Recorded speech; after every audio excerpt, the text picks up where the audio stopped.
Don't forget to like, share, and subscribe this video.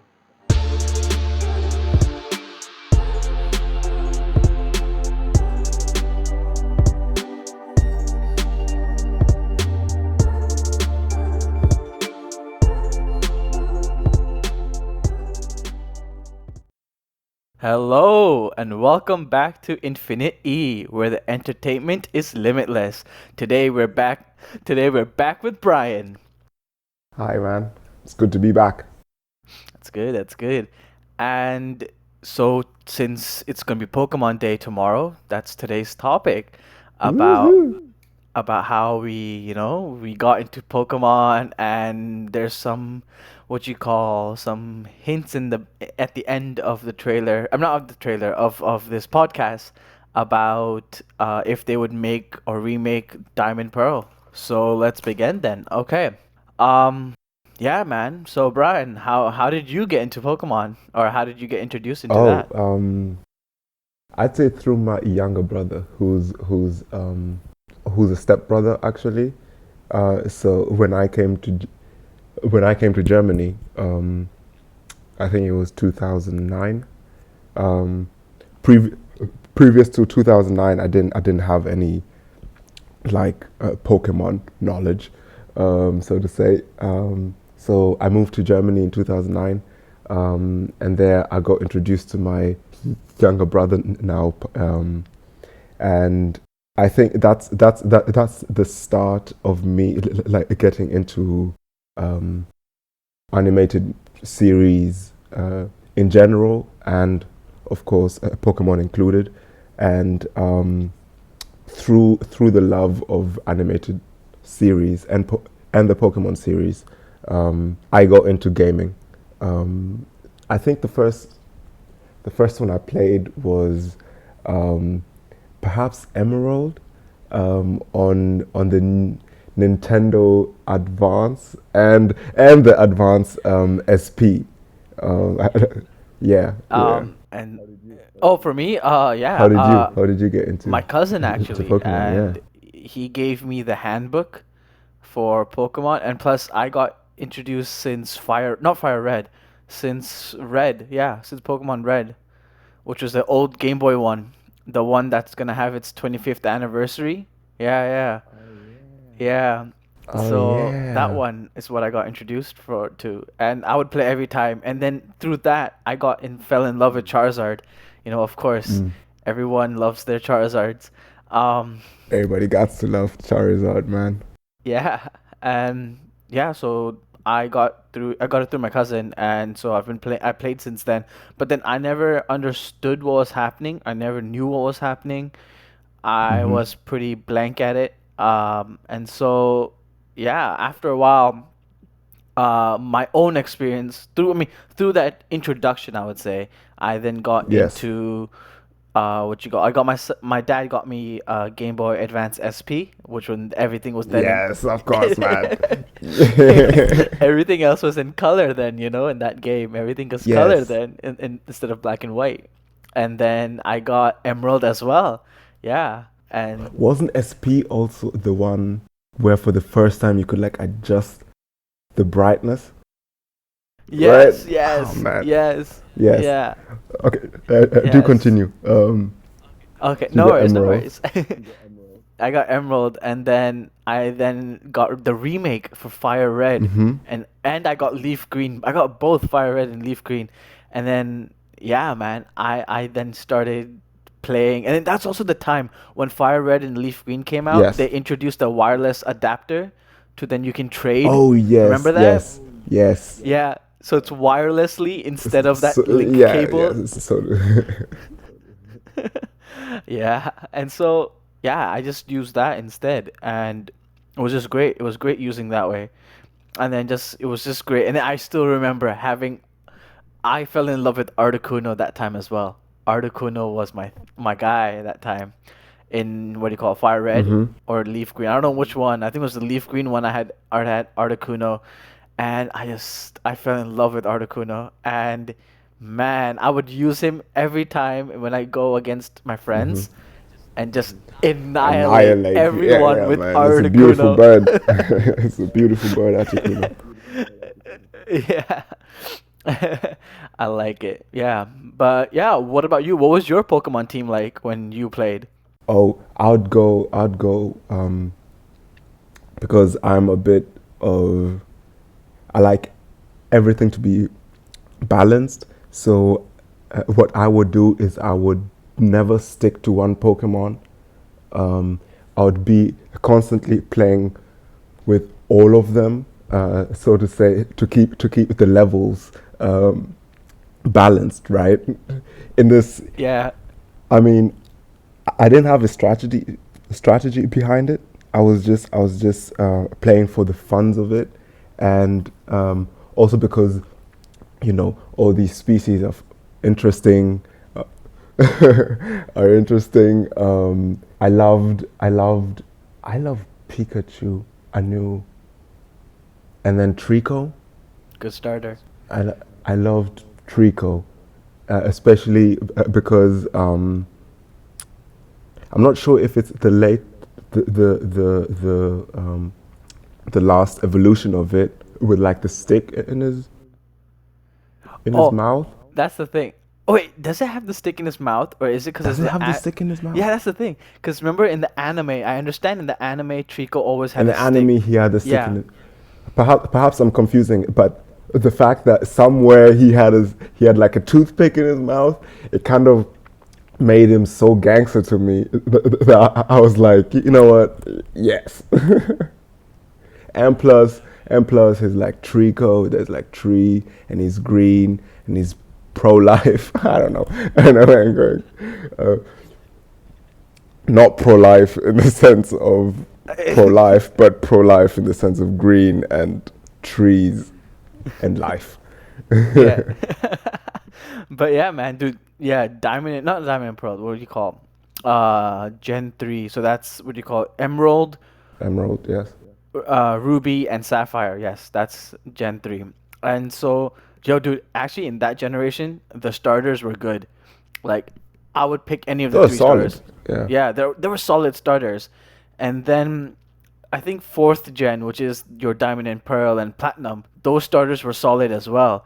Because you got Piplup, you got Chimchar, and you had Turtwig.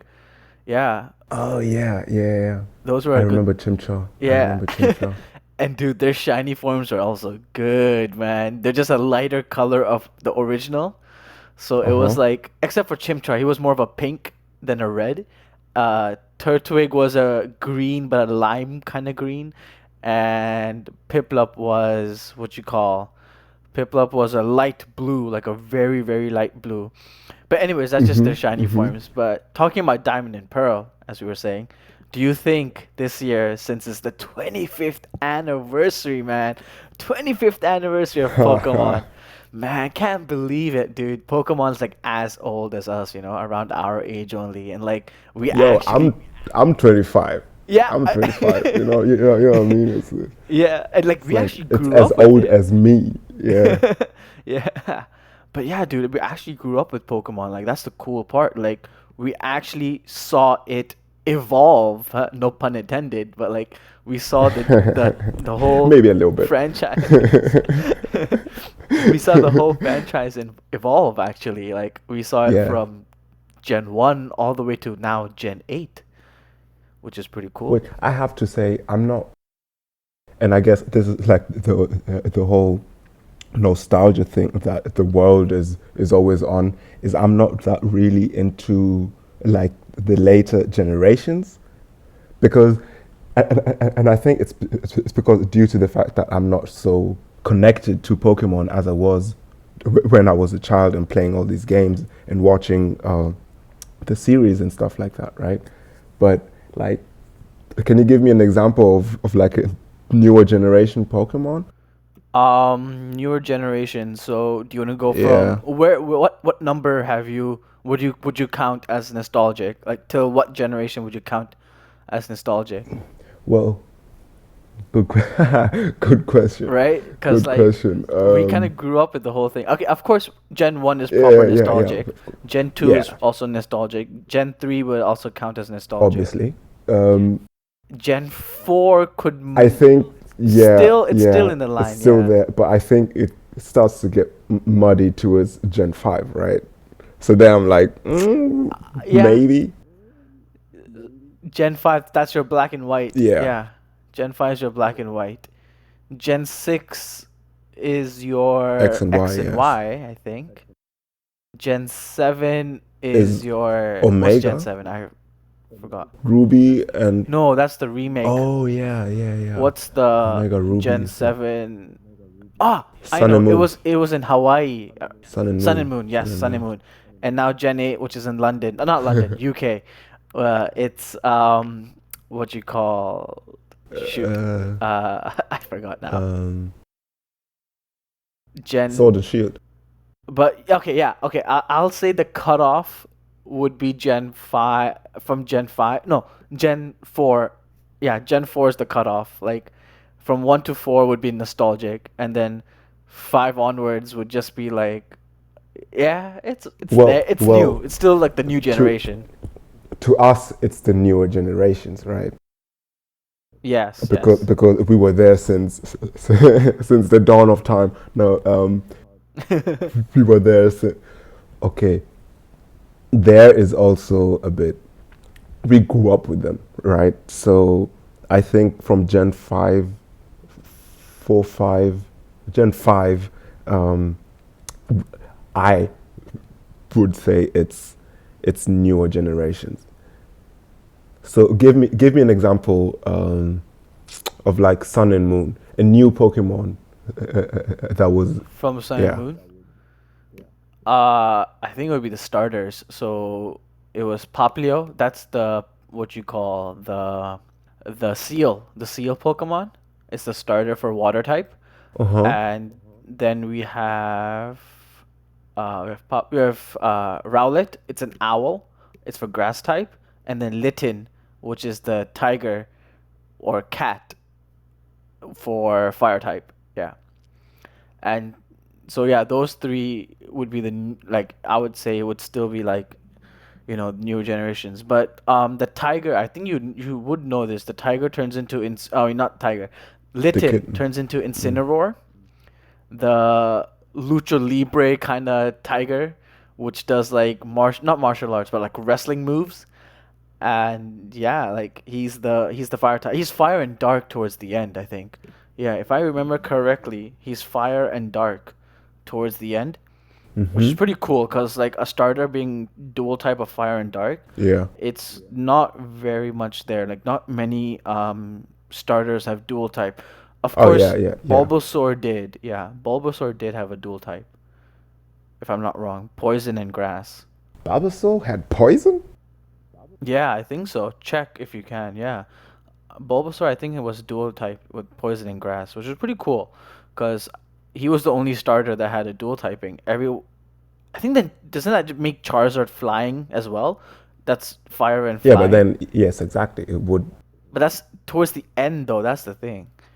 Yeah, you were gonna say. no, but I was saying I don't think that would be like into account. But Bulbasaur is grass and poison. God Yeah, damn. he's man, dude. I can tell you everything from Gen 1 all the way to Gen 4 without any problems. I'm around at that point where it's so sad, but I know it's there. I can actually tell you Pokédex entry wise from Gen 1, Yeah. most of them, but not really. But yeah, anyways, as I was saying, Diamond and Pearl, that's what 25th anniversary. Everyone's saying that they might shoot out a trailer for the remakes or Diamond and Pearl. And so and that would be on the Switch as well, which is pretty Mm-hmm. cool. So then it'll take over all the what do you call the positive graphics and all that, Yes. hardware Yes. of the Switch to make the game better and to make it more, just to make it more smoother, I would say, for the graphics especially. The game we love in today's graphics, you know. Exactly, yeah. And Diamond and Pearl was such a good, like, I don't remember playing Diamond and Pearl properly. I do remember playing it on the emulator, but not like I didn't really care much about the story. But I did watching the emulate it. Yeah. anime, Yeah. yeah, watching the anime, Yeah. it kind of gets you because they don't really follow the game that much. Mm-hmm. Um, the anime doesn't really follow the game. It just takes Ash the character and just throws him around in his whole story arc. Yeah, but he's everywhere. So you know.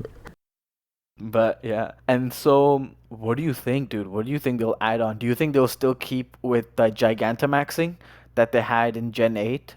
Gigantamax, for people who don't know, it's when it's like it's during only battles where you can recall your Pokemon and then make it like Godzilla's size, and it then does more damage Mega towards, Charizard. yeah, basically like a Gigantamax Charizard, or Dynamaxing is also called. Yeah, Mm-hmm. Dynamaxing, Gigantamaxing. One of them just changes the form of the Pokemon, but it just changes the form. It doesn't mean that it gets more powerful.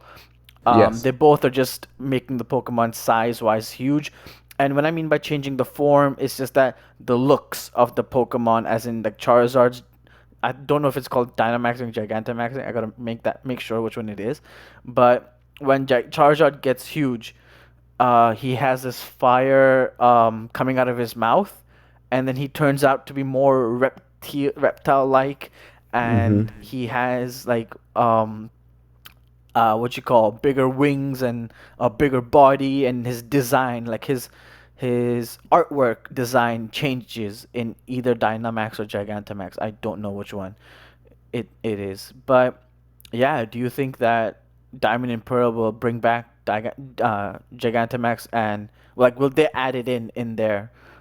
Okay, so yeah, do you think that they will add Dynamax and Gigantamaxing in Diamond and Pearl? Like, would they carry on from Gen 8 into that? Or if not that, do you think they'll add the den idea where you can go into Pokemon dens and do raids with three other people? Do you think they'll keep that and the wild area kind of a, idea? Yes. Yes. You think Um, so?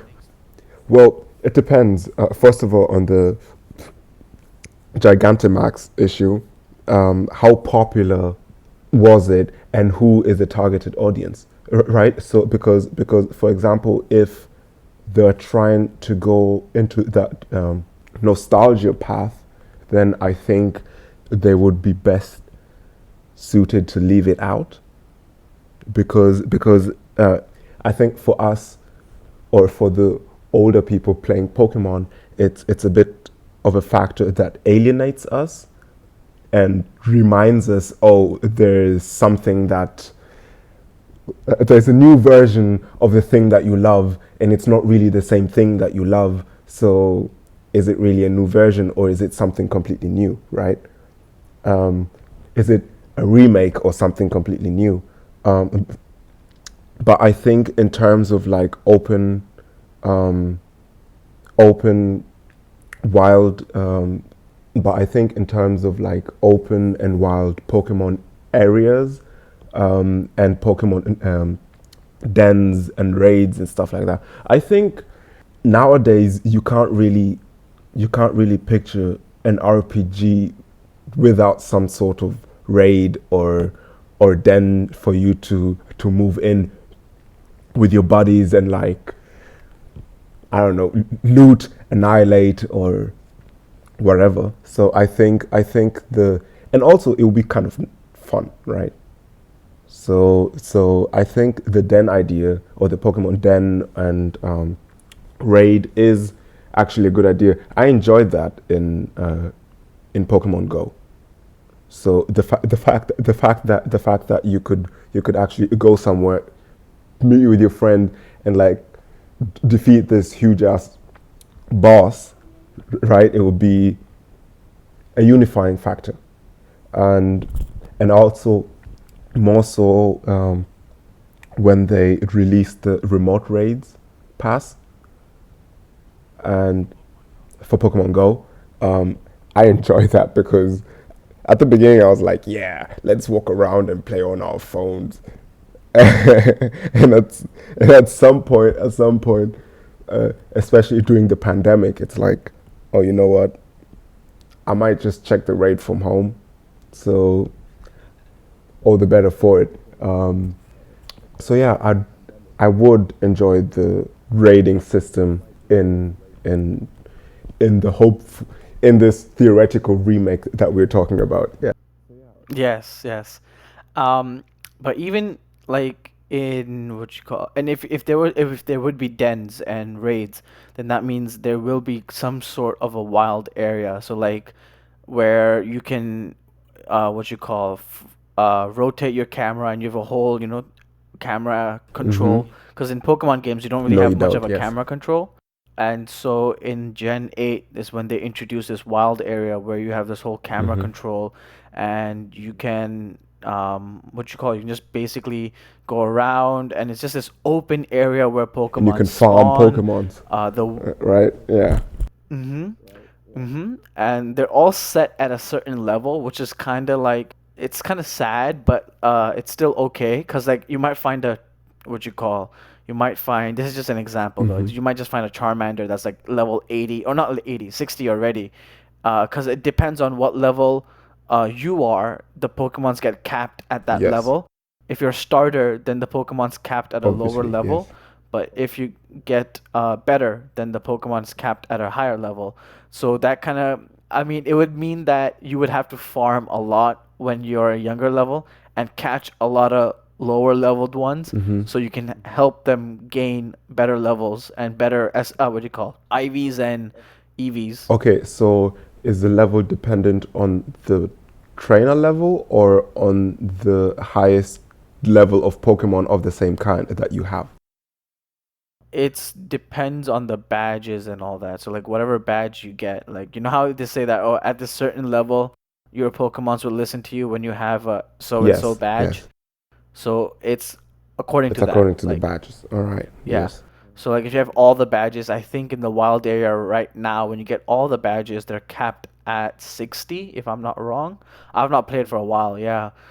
But yeah, they're capped at 60, so that's how it is. So it would be nice, a wild area where you can just catch Pokemon. So you don't have to, specifically go at that area where in the map where they're specially spawned there. You can just catch them in the wild area, which is like almost like a safari zone if you think about it in a way. So yeah, that's pretty And neat. it makes sense-ish because I mean, in the wild, obviously there would be different Pokemon species together and living in unity. So I think it makes exploring more fun because as soon as you know the Pokemon spots, it's like, oh yeah, it's there, right? Yeah, yeah. And then I don't know if I told you this about the wild area. It depends on what timing also. So like what clock timing Yes. as in real life timing on that Mm. timing like hours wise or the Pokemon would spawn. So like basically it's the day and night system kind of a thing. So like Mm. nighttime you'll find Hootoots Make the running game around in dynamic. so on Yes. so area. But then again, it depends on the weather in the in game as well. So if it's snowing, a Hootoot won't spawn. It has to be clear or fog or something like that. I forgot what it was. The reason I know about the Hoot thing because it's still mocking me. I've hunted 500 Hoots and I still haven't gotten a Oh shiny. Jesus. It's it's annoying. Yeah. But what about your idea for Pokemon Snap? What do you think for the new Pokemon Snap would be like? Like it's basically Pokemon Snap for people who don't know. It's a game where you sit in like a gyroscope from Jurassic World kind of a thing and you go around and take photos of Pokemons fighting, eating, um just basically doing their, normal things in their life, just chilling, sleeping, swimming, flying, so on and so forth. And you just get points, I think, according to throughout. So yeah, I've never played Pokemon Snap. I've seen trailers for it. I've seen a bit of gameplays, but myself, I've never played. But yeah, what's your new, what's your thoughts on this new game? Like, what do you think they'll add other than new Pokemons, of course, because they'll have up everything up to Gen 8 library wise. Right. Again, I'd say just check that the game is dynamic. You don't want, or you wouldn't want too much of repetition because obviously some people will go in thinking it's just a game and I'll be taking pictures of Pokemon, right? On the other hand, Yeah. you have people who go in and say this can be air quotes, potential art form or whatever. So you need to be able to satisfy both those people, right? So I think again the key, in my opinion, would be in dynamic. So you want the world to be changing, constantly changing, new encounters. Oh, it's Mew and a Charizard. What are they doing? I don't know. It's like let me take a picture of that. You know what I mean?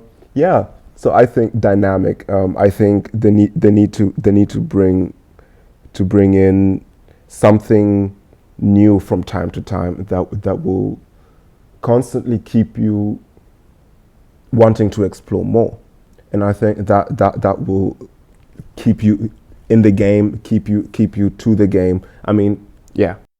Okay, okay.